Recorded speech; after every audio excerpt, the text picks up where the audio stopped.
and it doesn't work yet. But Hinchcliffe backed out in the drivers' meeting today. The drivers were warned and reminded as they nearly come together. There it goes. No. That's the big one. That's the big one. Big crash. Oh, boy.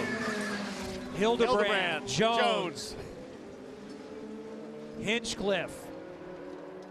Alotion. And then many others up front. This and Hunter Ray is about as big as we ever see in IndyCar. Little oil fire there for Hunter Ray on the headers, and you can see the frustration from, I think that's either Connor Daly or Munoz. The front and rear was knocked off.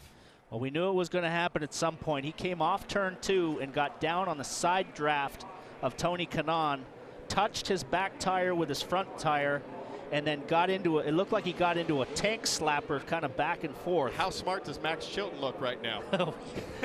Wow.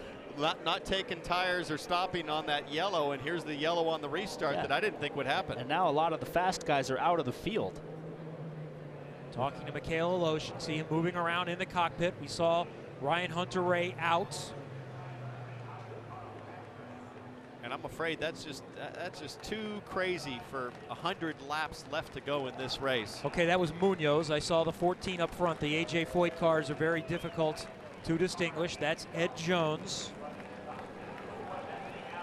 I feel like that's the first crash Ed Jones has had all year. I know at Detroit, it was the first time he ever made any wall contact when he just scraped the wall at one point. Carlos Munoz. We'll get a replay here pretty soon. I see one on the Big Hoss TV is playing, but we'll get you one pretty soon. It looks like after Hinchcliffe got into the tank slapper, he just kind of pinballed off of a couple of cars, and then everybody started spinning. So the one we haven't mentioned yet, I don't know if we mentioned Ed Carpenter, and I hadn't seen Tristan Vautier either. All right, here we go. As we see Hinchcliffe come off on the high side here, he comes down on Tony Kanaan here. He's kind of blocking Vautier.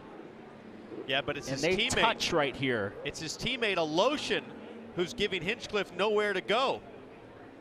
Oh, Vautier got contact as well. Alotion made it 3 wide down the back straightaway, and when Hinchcliffe had to move up, he was pinched. Terrible result for Vautier that was having such a great run.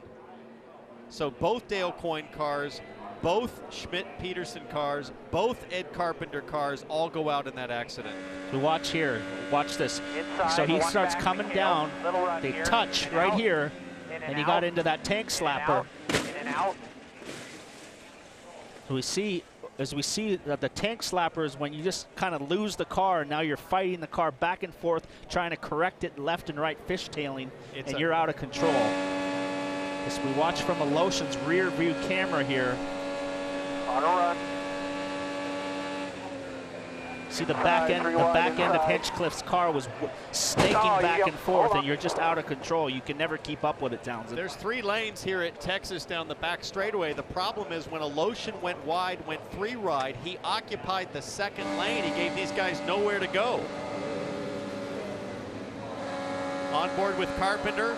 Now watch this, Alotion's up there, and Alotion drops down into the 2nd lane, so Hinchcliffe has no room. Inside. Oh, we're gonna crash. Slow down. Oh. And that was Hunter-Reay that came from behind him after Ed got turned. I love it when the spotters state the obvious. When this happens, there's really no time for these guys that are 20, 30 car lengths back. You're in it when you get there. You're going 225 miles an hour. There's no way to even slow down. And that was exactly like the Rossi crash earlier, which is you're the sandwich. Hinchcliffe's in the middle of 2 cars, nowhere to go. The real estate disappears in front of him or beside him, and he just ping-ponged. And I just started talking about the drivers were reminded 3rd car in should be the first one out. And we saw, I think it was Hinchcliffe had just done that a moment before. Yeah, I'll maintain that Hinchcliffe would have Yellow, been... go low.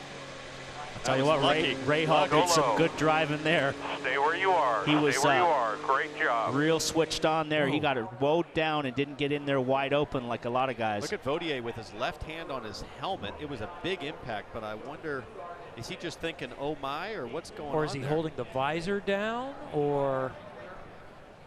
It was a big, I mean, Vautier had the hardest hit as he just ricocheted off and had a bad angle.